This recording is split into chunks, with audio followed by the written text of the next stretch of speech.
வணக்கம். இந்திய பணமதிப்பு சரிந்து விட்டது அல்ல டாலர் இந்திய பணமதிப்பை நெரிச்சு கொண்டிருக்கிறதா? இந்த கேள்வியை தொடர்ந்து நீங்க கேட்டுக்கொண்டிருப்பீர்கள். இந்தியாவில் இருக்கக்கூடிய விலைவாசி, இந்தியாவில் இருக்கக்கூடிய ஃபாரின் பாலிசி, எக்கனாமிக் பாலிசி, இதற்கான அர்த்தம். சாதாரணமான நபர்கள், முக்கியமாக மிடில் கிளாஸ், இதை பற்றி எல்லாம் கவலைப்படுது. இந்த நாட்டு அரசாங்கம், அரசியல்வாதிகள் உங்களுக்கு எடுத்து வைக்கக்கூடிய விஷயம் என்ன, வாதம் என்ன?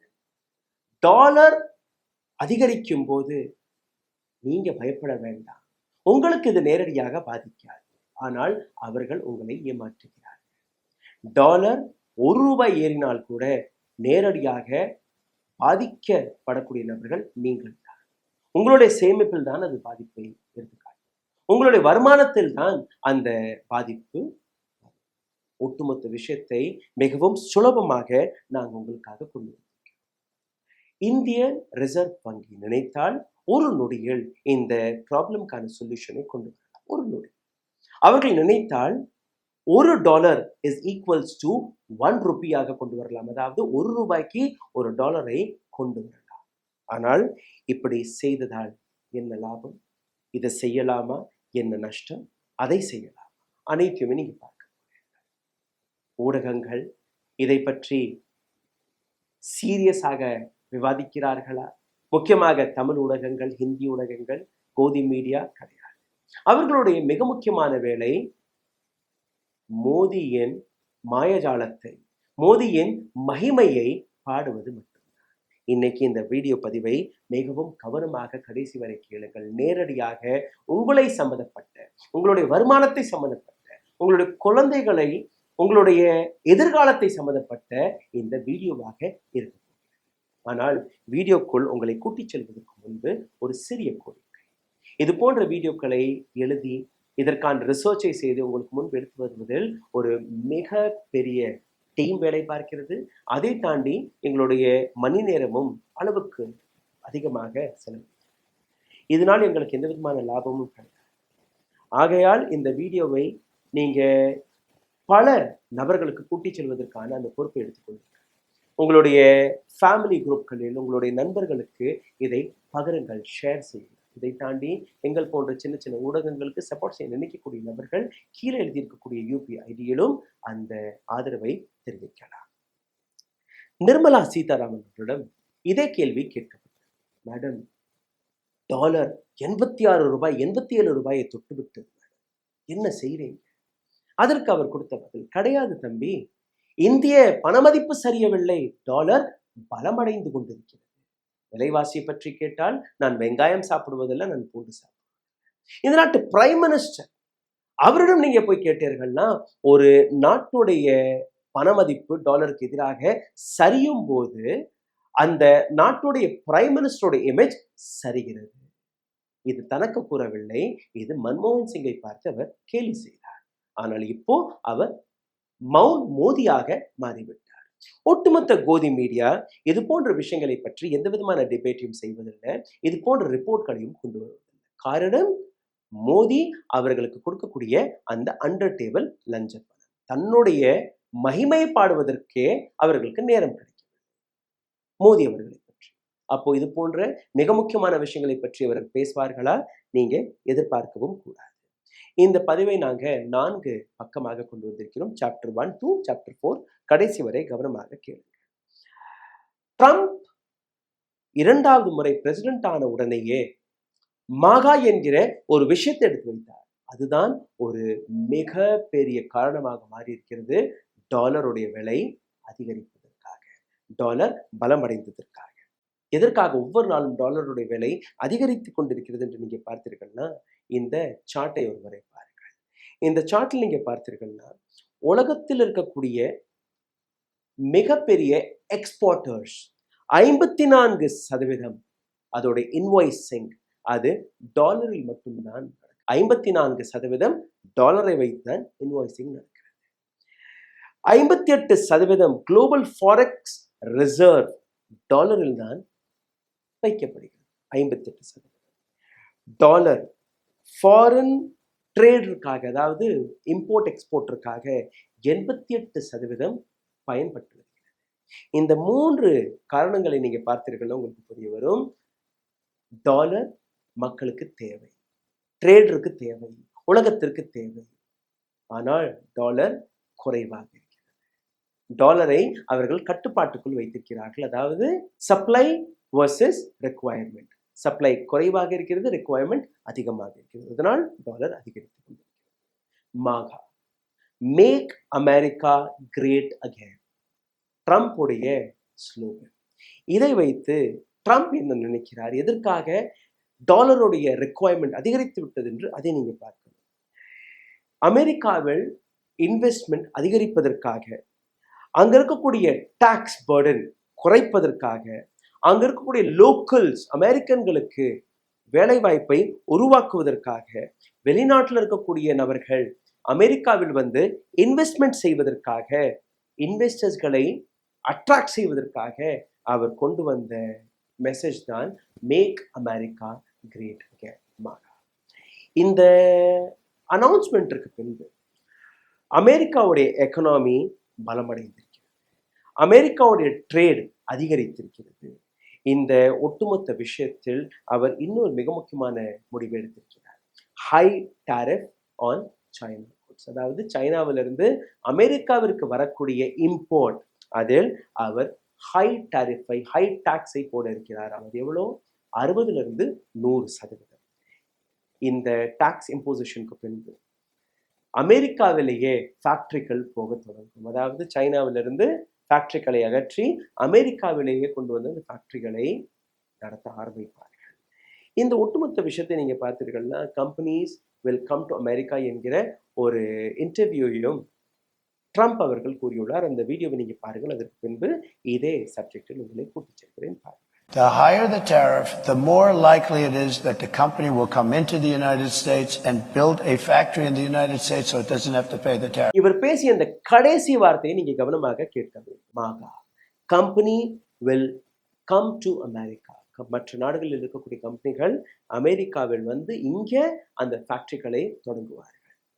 இப்போ நீங்க சிந்தித்து பாருங்கள், ஒரு அமெரிக்கா போன்ற நாட்டில் கம்பெனியால் அங்க போகும்போது அங்க இருக்கக்கூடிய லோக்கல்ஸ்களுக்கு ஜாப் ஆப்பர்ச்சுனிட்டிஸ் கிடைக்கும். ஏற்கனவே ரொம்ப ஸ்ட்ராங் பொசிஷனில் இருக்கக்கூடிய அமெரிக்கா இன்னும் ஸ்ட்ராங்காக மாற தொடங்குவார்கள். இன்னொரு விஷயத்தை நீங்க பார்த்தீர்கள்னா, இன்னொரு சார்ட்டை நான் உங்களுக்கு எடுத்து காட்டுகிறேன்.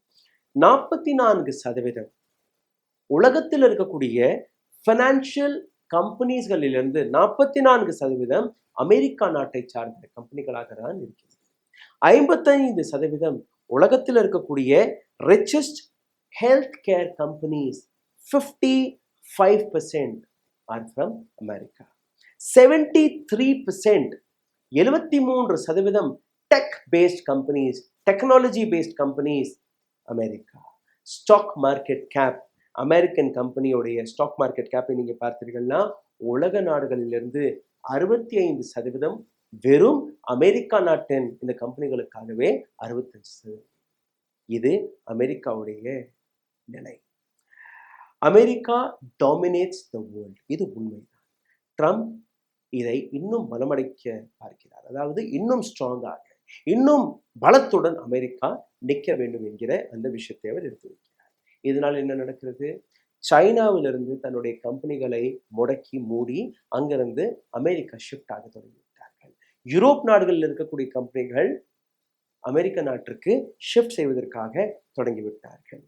இது அமெரிக்காவை இன்னும் பவர்ஃபுல்லாக மாற்றக்கூடிய ஒரு விஷயம். அமெரிக்காவிற்கு இது ஒரு நல்ல செய்தியாக இருந்தால் கூட மற்ற நாடுகள், முக்கியமாக இந்தியா போன்ற நாட்டுக்கு இது கேடாக தான் இருக்க போகிறது. அதாவது நஷ்டத்தை தான் எடுத்துக்காட்ட. US dollar is not a currency, it's a weapon. அது ஒரு நாட்டுடைய பணம் மட்டும் கிடையாது, அது ஒரு மிகப்பெரிய ஆயுதம். எப்படி என்று நீங்க பாருங்க. குளோபல் ட்ரேடிற்காக, அதாவது இம்போர்ட் எக்ஸ்போர்ட் எதற்கு வேணாலும் நீங்க பார்த்தீர்கள்னா இன்னைக்கு டாலர் மிக முக்கியமாக தேவைப்படுகிறது. இதனால் என்ன நடக்கும்? இன்ஃப்ளேஷன், அதாவது விலைவாசி அதிகரிக்கும். லோ இன்கம் கண்ட்ரீஸ், அதாவது இந்தியா போன்ற நாடுகள், வருமானம் குறைவாக இருக்கக்கூடிய நாடுகள், தேர்ட் வேர்ல்ட் கண்ட்ரீஸ், இங்கெல்லாம் அமெரிக்கா இன்னும் பலமாக முன் வருவார்கள். அவர்களுடைய பவர் இன்னும் அதிகரிக்கும். கரன்சியோடைய மித்தையும் நீங்க இதற்கு மேல புரிந்து கொள்ள இருக்கிறீர்கள். சாப்டர் 2விற்கு போகலாம். இதுல நீங்க பார்த்தீர்கள்னா பஹ்ரைனை ஒரு உதாரணமாக எடுத்துக்கொள்ளுங்க. பஹ்ரைன்ல தினார், ஒரு தினார் உடைய விலை 227 ரூபாய். டாலர் $2 $2.6 நீங்க கொடுத்தால் மட்டும்தான் ஒரு தினாரை உங்களால் வாங்க முடியும். அப்போ பண மதிப்பு அதிகமாக இருந்தால் அந்த நாடு ரொம்பவே ஸ்ட்ராங்காக இருக்கும் தானே நீங்க நினைக்கிறீர்கள். நான் உங்களுக்கு ஒரு மேப் எடுத்து காட்டுகிறேன். பஹ்ரைன் எந்த இடத்துல இருக்கிறது என்று உங்களுக்கு தெரிகிறதா? அதை உங்களால் அடையாளம் கண்டுபிடிக்க முடியும். உங்களில் 99% மக்கள் பஹ்ரைன் எந்த இடத்தில் இருக்கிறது என்றே உங்களுக்கு தெரியாது. இந்த மேப்பை பார்த்தீர்கள்னா இந்த குட்டியாக தெரியக்கூடிய தீபம் போன்று தெரியக்கூடிய இந்த நகரம் தான் பஹ்ரைன். பெங்களூரை விட சிறிதான ஒரு சின்ன நாடு. அப்போ பஹ்ரைன் அமெரிக்காவோட பலமாக இருக்கிறது என்று நீங்க பார்த்தீர்கள்னா கிடையாது. அதே நேரத்தில் நீங்க பாருங்க, இன்னொரு நாடு ஜப்பான் 157 yen கொடுத்தால் $1. 1400 கொரியன் வான் கொடுத்தீர்கள்னா $1. 23,000 வியட்நாம் டாங் கொடுத்தீர்கள்னா $1. இந்தியாவின் 86 ரூபாய் கொடுத்தீர்கள்னா $1. அப்போ ஜப்பானை விட இந்தியா பலமாக இருக்கிறதா? கொரியாவை விட இந்தியா பலமாக இருக்கிறதா? வியட்நாமை விட இந்தியா பலமாக இருக்கிறது என்றால் அவர்களுடைய டெக்னாலஜி, அவர்களுடைய ட்ரேட், அவர்களுடைய எக்கனாமிக் பாலிசி, எக்கனாமிக் ஸ்டேட்டஸ் இந்தியாவை விட அதிகமாக. இன்னொரு பக்கம் ஆப்கானிஸ்தான்ல இருக்கக்கூடிய 68 ரூபாய் நீங்க கொடுத்தீர்கள்னா அங்க $1. அப்போ இந்தியாவை விட ஆப்கானிஸ்தான் மேலானது கிடையாது. அப்போ ஒரு டாலருடைய பணமதிப்பை மட்டும் வைத்து ஒரு நாட்டுடைய பலத்தை உங்களால் கணக்கு போட முடியாது. இதை எப்படி எக்ஸ்சேஞ்ச் ரேட்டை மெஷர் செய்கிறார்கள், இந்த மிஸ்கன்செப்ஷனையும் உங்களுக்கு நான் புரிய வைக்கிறேன். எப்படி எக்ஸ்சேஞ்ச் ரேட் டிசைட் செய்யப்படுகிறது அதை நீங்க பாருங்கள். இதற்கான 3 வழிகள் இருக்கிறது. ஒன்று ஃபிக்ஸ்ட் எக்ஸ்சேஞ்ச் பிரைஸ். உதாரணத்திற்கு UAE எடுத்துக்கணும், யுனைடெட் அரப் எமிரேட்ஸ். $1 நீங்க வாங்கணும்னு நீங்க நினைத்தீர்கள்னா 3.67 AID கொடுத்தால் போதும் $1 உங்களால் வாங்க. இது ஒரு விதமான ஃபிக்ஸ்ட் ட்ரேட். அதாவது அங்க இருக்கக்கூடிய சென்ட்ரல் பேங்க் ஒரு ஃபிக்ஸ்ட் பிரைஸை வைத்திருக்கிறார்கள். இது மாறாது. நீங்க எப்போ போய் வாங்கினீர்கள்னா கூட 3.67 AED-ஐ நீங்க கொடுத்தீர்கள்னா உங்களுக்கு அந்த டாலர் கிடைக்கும். இரண்டாவது ஃப்ளோட்டிங் எக்ஸ்சேஞ்ச் ரேட். ஜப்பான் போன்ற நாடுகள் இதை எடுத்து வைக்கிறார்கள். இது மார்க்கெட் ஃபோர்ஸஸ்கள் டாலருடைய விலையை நிர்ணயம் செய்வார்கள். மூன்றாவது managed floating exchange rate. India போன்ற நாடுகள் இதைத்தான், அதாவது 2 ஃபிக்ஸ்ட் எக்ஸ்சேஞ்ச் ரேட் மற்றும் ஃப்ளோட்டிங் எக்ஸ்சேஞ்ச் ரேட் இரண்டையுமே கலந்து ஒரு ஃபார்முலாவை கொண்டு வந்து அதை இதில் என்னன்னா ஒரு அப்பர் கட் லோவர் கட்ல இருக்கும். டாலருடைய விலையை அளவுக்கு மேலே அதிகரிக்கும் விடாது, கீழேயும் சரியில்லாது, ஒரு நடுவிலேயே இருக்கும். இதற்காக நான் இந்தியன் பாலிசியை, ஃபாரின் மினிஸ்ட்ரியை, RBI-ஐ சப்போர்ட் செய்வதாக நினைக்காதீர்கள். இதற்கு பிறகுதான் உங்களுக்கு இதற்கான பல்வேறு விஷயங்கள் புரிய. டாலருடைய விலை அதிகரிக்கும் போது RBI-யால் என்னெல்லாம் செய்யும்? RBI இந்த கட்டுப்பாட்டை இப்படி கொண்டு வர முடியும் என்று நீங்க பார்த்தீர்கள்னா, ஒன்று RBI தன் போடக்கூடிய அந்த வரிகளை, அந்த டாக்ஸை குறைக்கலாம், அல்ல அவர்கள் கையில் இருக்கக்கூடிய அந்த ரிசர்வ் பணத்தை, டாலர்களை சந்தையில் இறக்கலாம். சந்தையில் இருக்கும்போது என்ன ஆகும்? டாலருடைய அந்த கட்டுப்பாடு, அந்த குறைபாடு அது சமமாக மாறும். டாலர் ஈஸியாக மார்க்கெட்டில் சந்தையில் இருக்கும். அப்போ டாலருடைய விலை குறைய ஆரம்பிக்கும். இன்னொரு பக்கம் டாக்ஸை குறைப்பதால் இது சரி பார்க்கும். ஆனால் இந்த இடத்துல நீங்க பார்த்தீர்கள்னா 2 வேலையுமே RBI செய்ய தவறு. அதே நேரத்தில் சைனா என்ன செய்கிறார்கள்? சைனா வேணும்னே தெரிஞ்சே அங்க இருக்கக்கூடிய பீப்புள் பேங்க் ஆஃப் சைனா தன்னுடைய பண மதிப்பை 3% வரை 2015ஆம் ஆண்டு சரித்தார்கள், குறைத்தார்கள். எதற்கு? வெஸ்டர்ன் நாடுகள், சைனாவில் இருக்கக்கூடிய கம்பெனிகளில் அவர்கள் இன்வெஸ்ட் செய்யலாம். இங்கேயே அந்த ஃபேக்டரிகளை, அந்த மேனுஃபேக்சரிங்களை தொடங்கலாம். இங்கே அவர்களுடைய பண மதிப்பு குறையும் போது அவர்களுக்கு அங்கே லாபம் நிறைய கிடைக்கும். அதனால் அவர்கள் இங்கேயே தன்னுடைய வியாபாரத்தை கண்டினியூ செய்வார்கள். இதற்காக அவர்கள் இந்த வேலையை பார்த்தார்கள். அப்போ எதற்காக இன்னொரு விஷயத்தை நீங்க புரிந்து கொள்ள வேண்டும். எதற்காக இந்த விலைவாசி டாலருடன் கனெக்ட் செய்யப்படுகிறது? அதை நீங்க பார்த்தீர்களா? இதுவரை நீங்க புரிந்து கொண்ட ஒரு சில விஷயங்களை ரீகேப் செய்து விடலாம். டாலருடைய பிரைஸ் எப்படி அதிகரிக்கிறது, எப்படி டாலருடைய வேல்யூ டிசைட் செய்யப்படுகிறது, யார் இதை டிசைட் செய்கிறார், எப்படி சீப், அதாவது ஒரு நாட்டுடைய கரன்சி எப்படி சரிகிறது, நீங்க பார்த்தீர்கள். இப்போ மூன்றாவது பக்கத்துக்கு போகலாம். எதற்காக பணம் தேவை உங்களுக்கு? எதற்காக பணத்திற்காக நாம் அனைவருமே அலைந்து கொண்டிருக்கிறோம்? பணம் ஒண்ணுமே இல்லை, கையில் இருக்கக்கூடிய தூசி போன்றுதான் பேசியிருக்கோம். பட் பணம் மிக முக்கியமானது. ட்ரேடும் போது பணம் முக்கியமானது. இதை பற்றி நீங்க படிக்கும்போது அமெரிக்கா தன்னுடைய ஆதிக்கத்தை ஒரு துளி கூட நழுவ விட மறுத்து வருகிறார்கள். இதற்கான காரணத்தை நீங்க பார்த்தீர்கள். 87%, அதாவது எங்களுக்கு தான் ட்ரேடிங்கே தேவையில்லை, நாங்கள் தான் எதையுமே இம்போர்ட் செய்வதில்லை, வெளிநாட்டு ஃபாரின் குட்ஸ் எல்லாம் நாங்கள் வாங்குவதில்லை, பயணிப்பதில்லைன்னு நீங்கள் நினைக்கலாம். ஆனால் நேரடியாக உங்களை எப்படி பாதிக்குது என்று நீங்கள் பாருங்கள். 87% க்ரூட் ஆயில், கச்சா எண்ணெய் நாம் வெளிநாட்டிலிருந்து இம்போர்ட் செய்கிறோம்.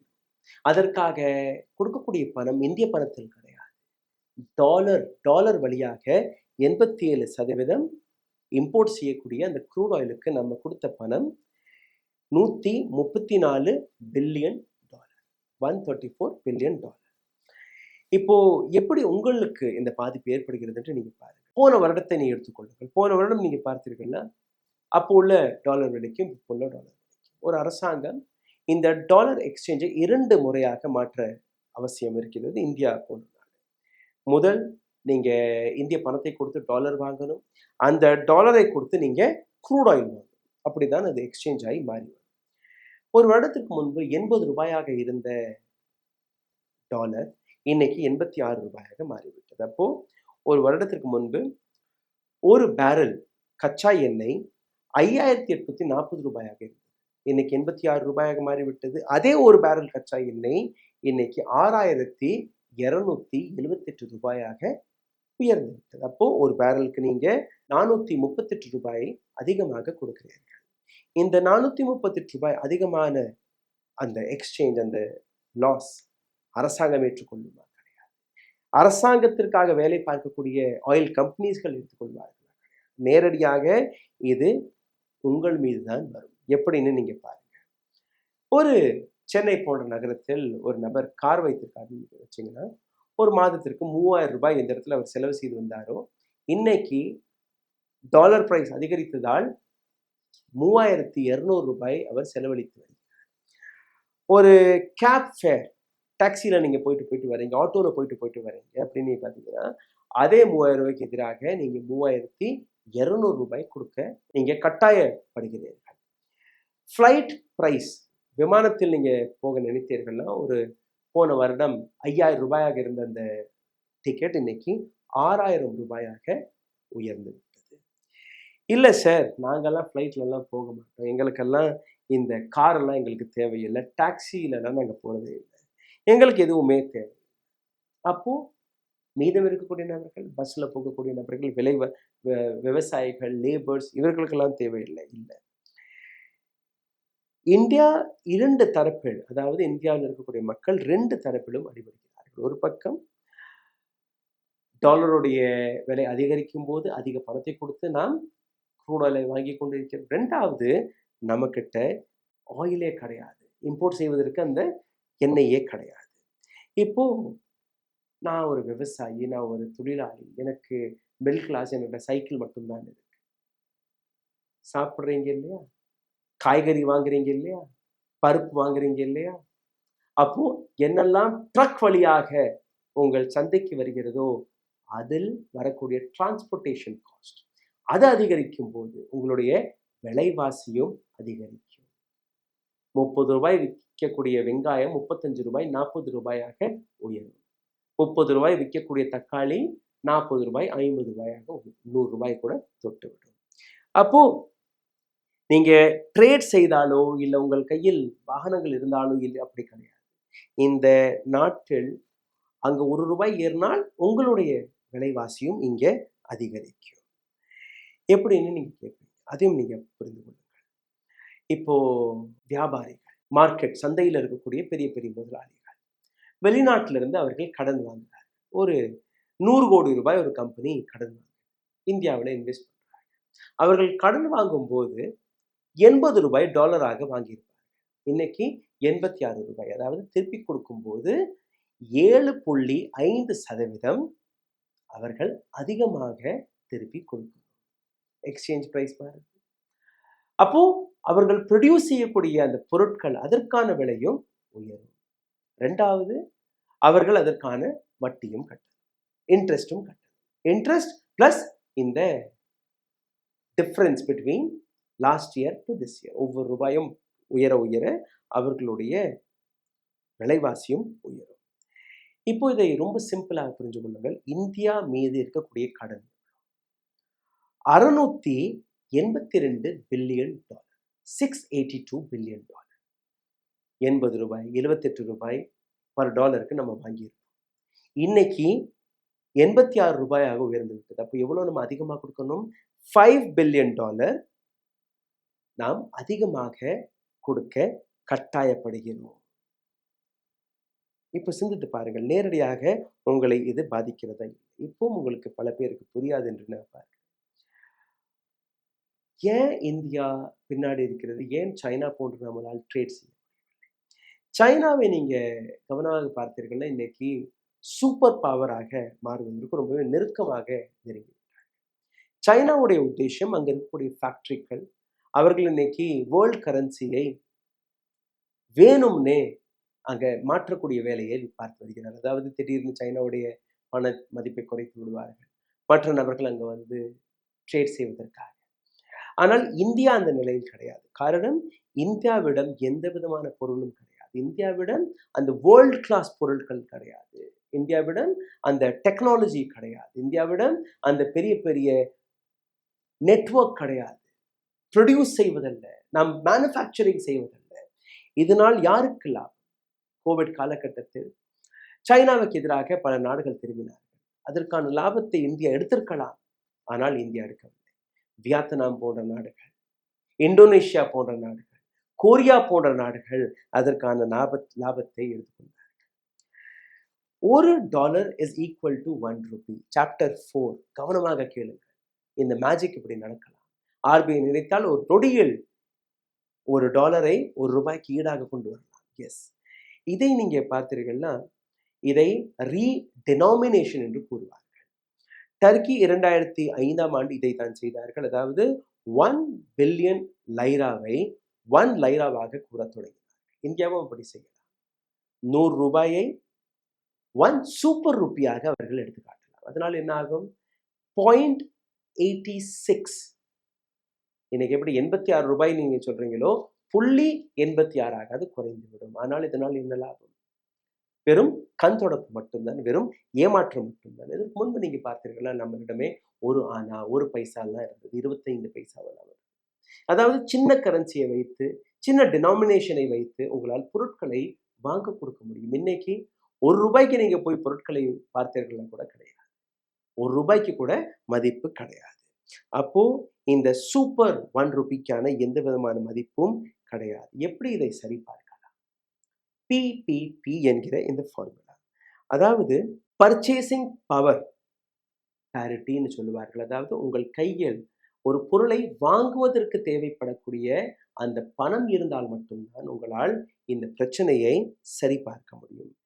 இந்த ஒட்டுமொத்த விஷயத்தை நீங்க ஒரு சிறிய உதாரணத்தை, ஒரு பர்கர் நீங்க வாங்குவதற்கு 50 ரூபாயை இந்தியாவில் கொடுக்குறீங்க. அதே பர்கரை அமெரிக்க நாட்டில் போய் வாங்கினீர்கள்னா $8. அப்போ அங்க உள்ள இந்திய பணமதிப்பு படி நீங்க பார்த்தீர்கள்னா கிட்டத்தட்ட ஒரு 750 ரூபாய் 800 ரூபாய் ஒரு பர்கருடைய விலை.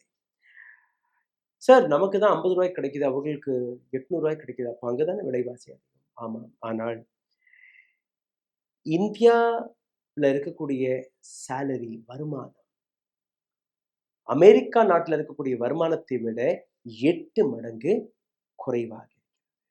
லிவிங் காஸ்ட், வாழ்வதற்கு தேவைப்படக்கூடிய அந்த காஸ்ட் அமெரிக்கா நாட்டை விட இந்தியா ஒரு மடங்கு தான், 4 மடங்கு அவர்கள் அதிகமாக இருக்கிறார்கள். அதனால் அமெரிக்க நாட்டில் விற்கக்கூடிய அந்த $4 $8 கிடைக்கக்கூடிய பர்கர் இந்தியாவில் கிடைக்கக்கூடிய பர்கரை விட விலை அதிகமாக தெரிகிறது. உங்கள் கையில் இருக்கக்கூடிய பணம் குறைவாக இருக்கிறது. இதற்கான சொல்யூஷன், இப்போ சொல்யூஷனுக்கு வந்து விடலாம். சொல்யூஷனை நீங்க பார்த்தீர்கள்னா, இந்திய பண மதிப்பை, அந்த வேல்யூவேஷனை நீங்க அதிகரிக்கணும். எப்படி அமெரிக்கா அந்த டிமாண்ட் அண்ட் சப்ளையை கண்ட்ரோல் வைத்துக்கொள்கிறார்களோ, அதே போன்று இந்தியா அந்த டிமாண்ட் அண்ட் சப்ளையை அதிகரிக்கணும். ஆனால் இவர்கள் என்ன செய்தார்கள்? 2016ல டிமானிட்டைசேஷன் வந்தது. அப்போ இந்தியா கையில் இருந்த அந்த பிரிண்டட் கரன்சி 500 1000 ரூபாய் 17.74 லட்சம் கோடி ரூபாய், அதாவது 86% 500 அல்ல 1000 ரூபாய் நோட்டாக இருந்தது. மார்ச் 2023ஆம் ஆண்டு கடைசியா கணக்கெடுக்கும் போது 500 1000 ரூபாய் இப்ப கிடையாது, இப்ப 2000 ரூபாய், 500 இல்ல 2000 ரூபாய். இப்போ அதிக அளவுக்கு மேல நம்ம அச்சடிச்சு மார்க்கெட்ல போட்டுட்டோம். எவ்வளவு இருக்கு? 33.3 லட்சம் கோடி ரூபாய். ஏற்கனவே எவ்வளவு இருந்தது? 17.74 லட்சம் கோடி ரூபாய். அப்போ நீங்க பணம் சம்பாதிக்கவில்லை, இங்க மேனுஃபேக்சரிங்கை கூட்டவில்லை, இந்த கம்பெனிகளை அதிகரிக்கவில்லை. Make in India, make in India என்று எதை நீங்க பாடமாக பாடி வந்தீர்களோ அதையெல்லாம் எதுவும் செய்யவில்லை. வெறும் ஆர்பிஐயிடம் அச்சடிக்க சொன்னீர்கள், ஆர்பிஐயும் டபுளாக அச்சடிச்சு விட்டார்கள். அப்போ இந்திய பணமதிப்புடைய வேல்யூ குறைந்து. இதற்கு மேல நீங்க பாருங்க, ஆர்பிஐ இந்திய அந்த பணமதிப்பை அதிகரிப்பதற்காக என்னெல்லாம் செய்யும்? அவர்கள் கையில் இருக்கக்கூடிய ஃபாரின் ரிசர்வ்ஸ், அதாவது டாலர்ஸ்களை சந்தையில் விடும்போது டாலருடைய புழக்கம் அதிகமாகும். அப்போ ஆட்டோமேட்டிக்காகவே இந்திய பணமதிப்பு அதிகரிக்கும், டாலருடைய விலை குறைய ஆரம்பிக்கும். இதற்கு மேல் இவர்கள் அச்சடிக்க கூடாது. கொஞ்சம் கொஞ்சமாக இந்தியாவுடைய அந்த மார்க்கெட்ல இருக்கக்கூடிய பணத்தை ரிசர்வ் வங்கி தன் பக்கம் வாங்கி கொண்டே இருக்கணும், ரிசர்வ்ல வைக்க ஆரம்பிக்கணும். அந்த பணத்தை வைத்து அவர்கள் அதிகமாக டாலர் அல்ல மற்ற விஷயங்களை அதிகரிக்கணும். ரெண்டாவது நீங்க பார்த்தீர்கள்னா, மேக் இன் இந்தியா மீது இந்திய அரசாங்கம் கவனத்தை செலுத்தியே தீரணும். ஃபாரின் டைரக்ட் இன்வெஸ்ட்மெண்ட், இந்திய பணத்தை வைத்தே உள்ள வரணும், டாலர் வழியாக வரக்கூடாது. இந்தியன் ருபீஸ் அதோடைய வேல்யூ அதிகரிக்கும், இந்தியன் ப்ராடக்ட்ஸ் அதிகரிக்கும். இந்தியன் ப்ராடக்ட்ஸ் அதிகரிக்கும் போது அதற்கான வேல்யூவேஷன் வரும். பிரைவேட் பப்ளிக் பார்ட்னர்ஷிப், இது ரொம்ப முக்கியமான விஷயம். 25% உலகத்துடைய ஜிடிபி ஒரு காலகட்டத்தில் இந்தியாவை நாடி இருந்தது. 25% of GDP belong to India. இங்க ஹேண்ட்லூம், ஸ்பைசஸ், மசாலா வகைராக்கள், இந்திய குட்ஸ்களுக்கான அந்த இம்பார்ட்டன்ஸ் உலக நாடுகளில் இந்தியாவிலிருந்து புடவை வருகிறது, இந்தியாவிலிருந்து அரிசி வருகிறது, இந்தியாவிலிருந்து மசாலாஸ் வருகிறது. வெள்ளையர்கள் வந்ததே இங்க அந்த கிராம்பிற்காக தானே, அந்த பிளாக் பெப்பருக்காக தானே. அப்போ அவ்வளோ விலைமதிப்புள்ள பல்வேறு விஷயங்களை இந்தியா ப்ரொடியூஸ் செய்து கொண்டிருந்தது. உலக நாடுகளுக்கு நாம் கொடுத்து கொண்டிருந்தோம். 25% GDP, world GDP use to go from India. இப்போ அது அப்படியே சைனா டேக் ஓவர் செய்து, சைனா கையில் உலகத்திற்கு கொடுக்கிறதுக்கு பல பொருட்கள் இருக்கு. இந்தியா அந்த பட்டை, கிராம்பு, ஹேண்ட்லூம் இதை கூட சரியாக தன் கைக்குள் வைக்க முடியவில்லை. பனாரஸ் பட்டு புடவை கூட இன்னைக்கு சைனாவிலிருந்து மேனுஃபேக்சரிங் செய்து போக ஆரம்பிச்சிருச்சு. பட்டு புடவை அதே சைனாவில் தயார் செய்ய ஆரம்பிச்சிட்டாங்க. நீங்க உங்களோட வீட்டில் தேடி பாருங்க, உங்க சட்டை பையில தேடி பாருங்க, உங்க அக்கம் பக்கத்தில் தேடி பாருங்க, மேட் இன் சைனா என்கிற பொருள் இல்லாமல் உங்களால் வாழவே முடியாது அந்த அளவு. அப்போ ட்ரேட் நம்ம அதிகரிக்கணும். ட்ரேட்ல நீங்க பார்த்தீர்கள்னா, இந்தியா மாம்பழம் ப்ரொடியூஸ்ல ஒரு மிகப்பெரிய நாடாக இருக்கு. ஆனால் அருகே இருக்கக்கூடிய தாய்லாந்து போன்ற நாடு கூட இந்தியாவை தோற்கடிக்கிறது எக்ஸ்போர்ட். இந்தியாவில் இருக்கக்கூடிய அல்ஃபான்சோ அல்ஃபான்சோ ரொம்பவே பிரபலமான, அதோட எக்ஸ்போர்ட் மற்ற மாம்பழம் வகைராக்களோட எக்ஸ்போர்ட்டை கூட இந்தியாவால் செய்ய முடியவில்லை. ஒரு நாட்டுடைய கரன்சியை பலமாக்குவதற்காக தேவைப்படக்கூடிய அனைத்து விஷயத்தையுமே ஒரு அரசாங்கம் தான் செய்ய வேண்டும், அவர்களுடைய கடமை. ஆனால் இங்க இருக்கக்கூடிய அரசாங்கம் இம்போர்ட் எக்ஸ்போர்ட்டை கூட சரியாக பார்க்கவில்லை. இன்கிரெடிபிள் இந்தியா என்று அழைக்கப்படக்கூடிய இந்தியா டூரிசம். துபாய் நாட்டை நீங்க எடுத்துக்கினீர்கள்னா உங்களுக்கு வெட்கம் வரும். துபாய் ஒரு நகரம் மட்டும்தான், இந்தியா ஒரு நாடு. துபாய்க்கு வரக்கூடிய அந்த டூரிசம் 17 மில்லியன். இந்தியாவிற்கு வரக்கூடிய டூரிசம் வெறும் 10 மில்லியன். இந்தியாவில் என்னதான் இல்லை? ஹிமாலயாஸ் இருக்கு, மேகாலயா உடைய வாட்டர் ஃபால்ஸ் இருக்கு, ராஜஸ்தானில் இருக்கக்கூடிய டெசர்ட் இருக்கு, கேரளாவில் இருக்கக்கூடிய காடுகள் இருக்கு, தமிழ்நாட்டில் இருக்கக்கூடிய கோவில்கள் இருக்கு. என்னதான் கிடையாது இந்தியாவில்? ஆனால் இந்தியாவில் இருக்கக்கூடிய அரசாங்கம் அவர்கள் இந்த நாட்டின் டூரிசத்தை கூட சரிபார்க்க முடியவில்லை. டூரிசம் சரியாக இல்லாத பட்சத்தில் என்ன நடக்கிறது? டூரிசம் பாதிக்கப்பட்டதால் என்ன நடக்கிறது? ஹோட்டல் இண்டஸ்ட்ரி, உங்களுடைய ரிசார்ட் இண்டஸ்ட்ரி, உங்களுடைய டிரான்ஸ்போர்ட் இண்டஸ்ட்ரி அனைத்துமே பாதிக்கப்படுகிறது.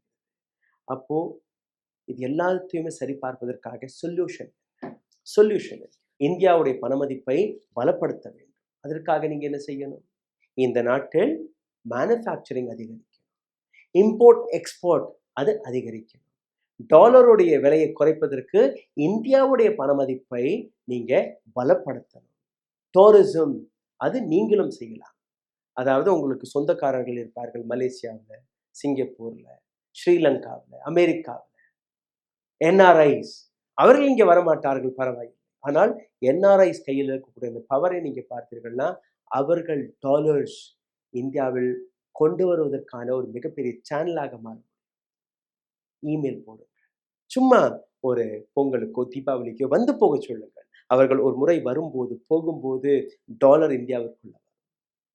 இதை நீங்க செய்யலாம். சின்ன சின்ன வேலைகளை இந்தியாவில் பாருங்கள், சின்ன சின்ன மேனுஃபேக்சரிங்களை நீங்க பாருங்கள். அந்த மேனுஃபேக்சரிங் அதை நீங்க வெளிநாடுகளுக்கு விற்க பாருங்கள். தோட்டத்தில் விளையக்கூடிய கடலையாக இருக்கட்டும், உங்கள் வீட்டில் விளையக்கூடிய அரிசியாக இருக்கட்டும், இது எல்லாமே வெளிநாடுகளில் ஹை டிமாண்ட்ல இருக்கக்கூடிய பொருட்கள். காட்டன் ஹை டிமாண்ட்ல இருக்கக்கூடிய பொருட்கள். இன்டர்நெட் இருக்கு, இன்டர்நெட்ல சின்ன சின்னமா சர்ச் பண்ணலாம். இந்திய அரசாங்கத்திற்கு நீங்க அழுத்தத்தை கொடுக்கலாம். நாங்க எக்ஸ்போர்ட் செய்வதற்காக லைசன்ஸ் ப்ராசஸை நீங்க சுலபமாக்கணும். நாங்க எங்களுடைய பொருட்களை மேனுஃபேக்சரிங் செய்வதற்காக, உற்பத்தி செய்வதற்காக, அதற்காக நீங்க டாக்ஸேஷனை குறைக்கணும். அனைத்துமே அடானி அம்பானிக்கு போய் சேரக்கூடாது. அனைத்துமே அனில் அம்பானிக்கு நீங்க லாபத்தை கொடுக்கக்கூடாது. அனில் அம்பானி 49,000 கோடி ரூபாயை வாங்கியிருந்தார். 49,000 கோடி ரூபாய். அதற்கு ஒரு ட்ரிபியூனல் உட்கார்ந்து இல்ல அனில் அம்பானி ரொம்ப ஏழை ஆகிட்டாரு, சரி அவரால் பணம் எல்லாம் கொடுக்க முடியவில்லை, 99% டிஸ்கவுண்ட் கொடுத்து நீங்க 450 கோடி ரூபாய் கொடுங்கல, ஐயா போதும். அவரும் 450 கோடி ரூபாய் கொடுத்துட்டு செட்டில்மெண்ட் செஞ்சுட்டாரு. இப்ப நீங்க ஒரு பைக் வாங்குறீங்க 1 லட்சம் ரூபாய். அந்த 2 தவணை கட்டாமல் விட்டு பாருங்க. அடுத்த நிமிடமே உங்கள் வீட்டில் வந்து அந்த பைக்கை தூக்கி செல்லக்கூடிய பேங்க் அதிகாரிகள் உங்கள் மானம் போகும்படி கேட்பார்கள். அனில் அம்பானி கையில் பணம் இல்லை என்று கூறினார்கள் இல்லையா? இப்போ ஹைதராபாத்தில் இதே அனில் அம்பானி 10,000 கோடி ரூபாய் செலவில் ஒரு மிகப்பெரிய பவர் ப்ராஜெக்டை அமைக்க போறார். அப்போ அந்த அதிகாரிகள் வெறும் 450 கோடி ரூபாய் வாங்கி செட்டில்மெண்ட் செய்த அதிகாரிகள் அனில் அம்பானியுடைய சொத்துக்களை பறிமுதல் செய்தார்களா? இவர் கையில் இப்போ இந்த 10,000 கோடி ரூபாய் எப்படி வந்தது? எப்படி இந்த இன்வெஸ்ட்மெண்ட் போனது? கேள்வி கேட்கணுமா, கேட்கக்கூடாது? நிர்மலா சீதாராமன் அவர்கள் கூறும்படி பணமதிப்பு சரியவில்லை, டாலர் தான் பலமடைந்து கொண்டிருக்கிறது. இந்த வீடியோ உங்களுக்கு பிடித்திருக்கும் என்று நம்புகிறேன். தயவு செய்து உங்களுடைய கருத்துக்களை கீழே கமெண்ட் பாக்ஸில் எழுதுங்கள். நன்றி. ஊடகம் கார்ப்பரேட் அரசியல்வாதிகளின் கைப்பாவையாக அடிமைகளாக இருந்தது போதும், இனி சாட்டை எடுத்து சுழற்றும் நேரம் வந்துவிட்டது. ஊடகம் பொதுமக்களாகிய உங்களுக்காக, உங்களாலேயே இயக்கப்பட வேண்டும். ஊடக சுதந்திரத்திற்காக உங்களின் பங்களிப்பை இன்றே அளித்திடுங்கள்.